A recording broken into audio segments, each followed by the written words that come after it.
Okay, so first row times first column, 0.9 times 0.9 is 0.81, 0.2 times 0.1 is 0.02, and we add them. So we've got the first row multiplied by the first column gives us a number here. Okay? Second row times the first column. 0.1 times 0.9 is 0.09. Here we have 0.08, right? Giving us 0.17.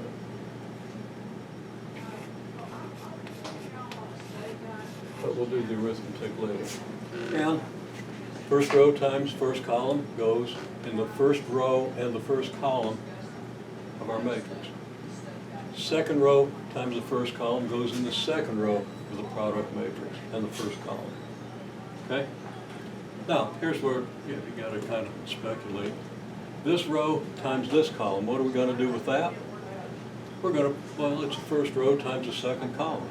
So we're going to have the second column of this matrix, and the product of the first row and the second column is going to go in the first row and second column of our product matrix. Does that make sense? We're not going to add it to this, but there, you know, if you did, that's a perfectly natural thing. You know, you might expect to be getting a column matrix, but we're going to get a full matrix when we do this.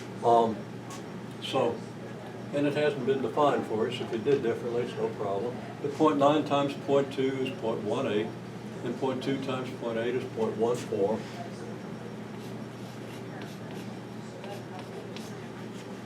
And then the second row times the second column is 0.03 and 0.64, 0.67, well, I'll just write it up, 0.02. I don't know where I'm getting those threes. And if we do the additions, we have 0.83, 0.17, 0.32, 0.66. It's not quite right.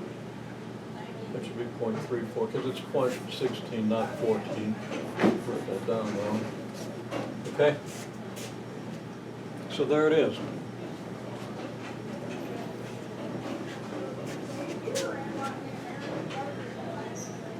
Does the pattern make sense? Understand it? Whatever the number of the row and column, the product goes in that row and column. Okay? Very easy. If you practice it a few times, it becomes pretty natural. Okay? You want to lock it in. Okay. Now, here's what's neat. 0.83, 0.34, 0.17, 0.66, multiplied by 5. We'll do 500, 500 to make it easy.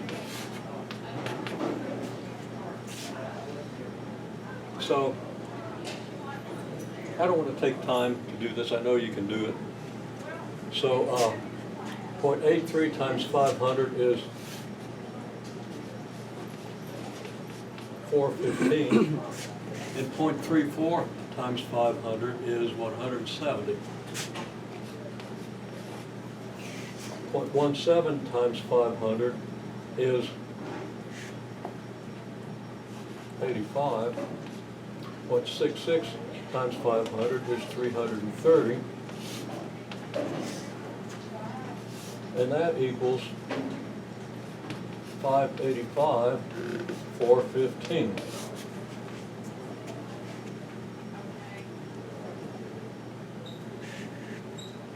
I drew a little graphic. Tell me. I'm sorry? I drew a little graphic. Tell me, remember this? Yeah.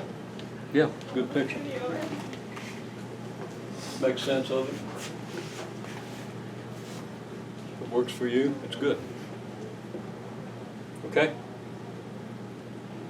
Now what's the significance of these numbers here? Have we seen these numbers before? Well, this is the original. This is what we have after 2 transitions. Okay? Here's our starting.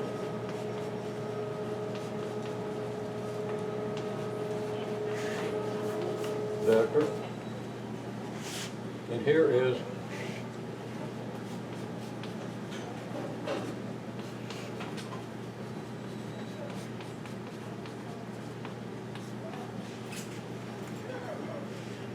okay.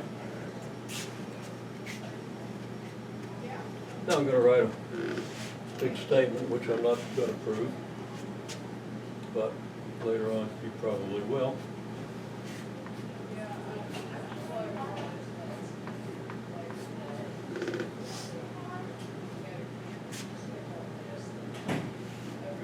We're in front of transition.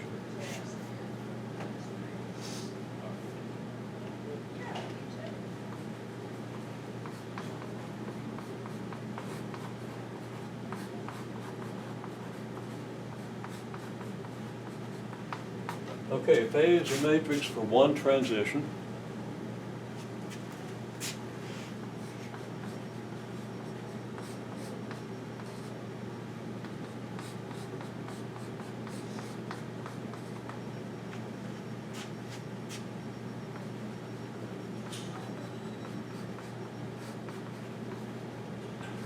then A squared, which is A times A, is a matrix for two transitions.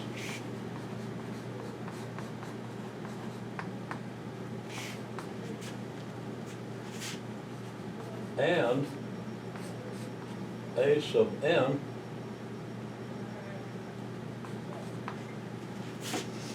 is a matrix for n transitions.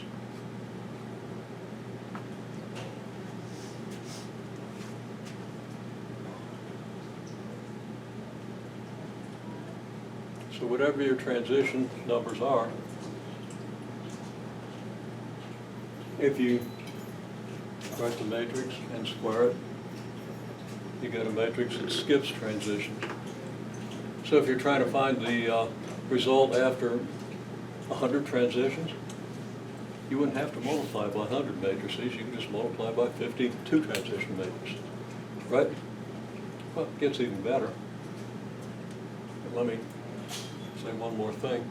Notice columns add up to 1, right? What do these columns add up to?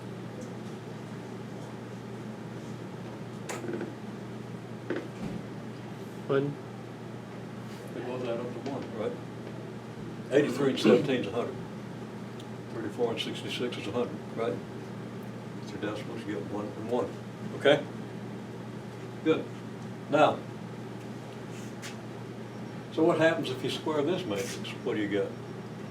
What's the significance of it? It'd be after 4 transitions. That would be for 4 transitions, right? What if you square that one? 8. 8. Yeah. It works just like powers of numbers. You have an algebra of matrices that looks a lot like the algebra of numbers, except you don't have commutativity. If you multiply 2 unequal matrices, it'd be very rare that multiplying them in this order would equal multiplying them in this order. Okay? Rows and columns that take on totally different functions. You get totally different results. Okay, now, in this case, we're squaring matrices, so we're multiplying the same matrix on both sides of the multiplication. Okay. So it would be a little work, but we could easily calculate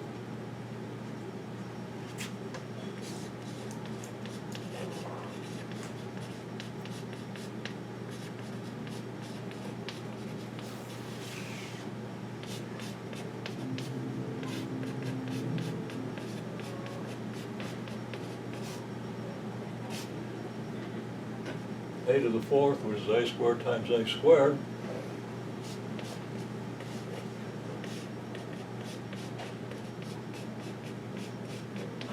A to the 8th, just a to the 4th times a to the 4th.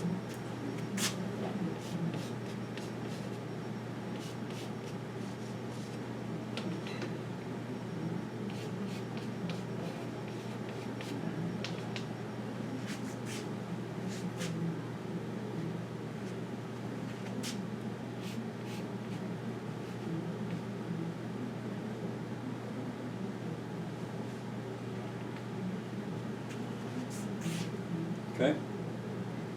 How many more steps would we have to go after We need a multiplication to get this, right? Then another multiplication, then another one, then another one. And the numbers will get longer, you get more decimal places, right? So yeah, it's a little bit of a pain. How many more steps do we have to take to get from A32 to A1024?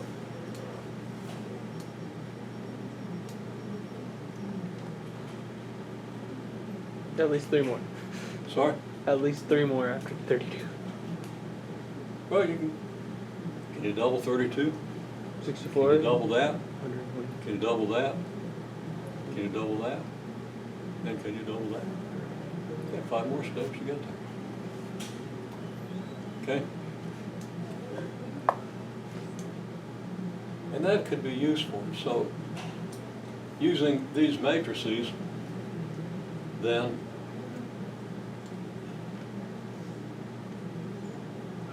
you could pretty quickly calculate any power between, say, first and 1024th, okay? Just by taking the appropriate multiples of these. Now, we're going to get out of time, so I'm not going to be able to show you that. It's just a simple binary thing. You know how to do binary arithmetic, but I'm not going to assume you did. And that takes us a little too far afield. But it's kind of neat that you can do that, okay? Okay. So, now you know about matrix multiplication, and you see one application. So you ought to feel somewhat edified. And you know how to draw pictures. So when I ask you to do this for different matrices for homework, you'll be able to do it, right? Okay. So I'm going to do that. I will email you a little later with a website where I'll be posting your homework. Okay? I didn't know exactly what I was going to get done today. It depends how you respond. You all responded real well. You're in good shape. You understand this. Okay?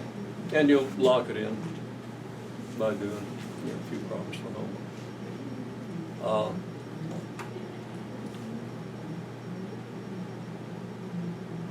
So watch your email.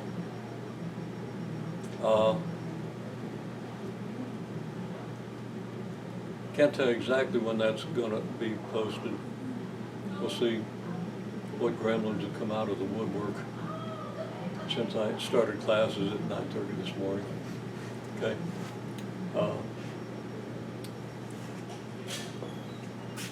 But you'll have it by sometime this evening at the latest. Okay. And there's a website that's real easy to follow. But I'll put a copy of the assignment in your email, then tell you how to find it on the website. Fair enough? I'll also try to get these videos posted. That's kind of the first thing I'll do.